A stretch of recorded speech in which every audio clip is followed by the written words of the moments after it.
Yeah, I'm like, oh God, oh my God.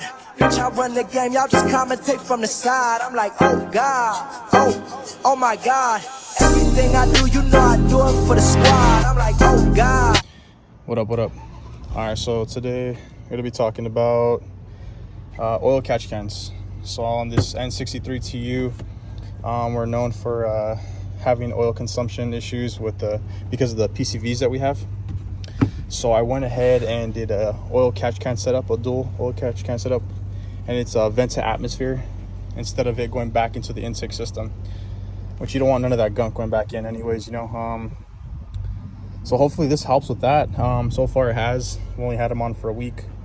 This catch can setup probably cost me, it was about like $100. I got these off Amazon. They're about like 30 bucks a piece. I got two. Got the hose from AutoZone, about 6 feet worth. And I did have to get an adapter. I believe it's it's just a 1 inch hose here, but it's a 1 inch brass adapter to 5/8, and it fit perfect. After that, yeah,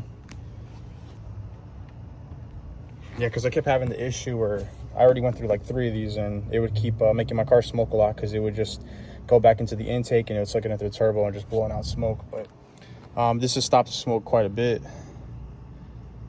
And I'm not getting the oil consumption that I was getting so bad before. This is catching a lot of it. Yeah, so far this is pretty great. Like I said, it's a $100 setup. It's nothing too crazy. Pretty easy setup. It's pretty clean. Route's nice. I probably will end up upgrading to braided lines later down the line. But yeah, these have been pretty beneficial for me, and yeah, I just wanted to tell you guys about it. Said it has helped the smoke quite a bit. I say we cut it down by like half. All right, let me know what you guys think about it. If you guys have any questions about this, let me know.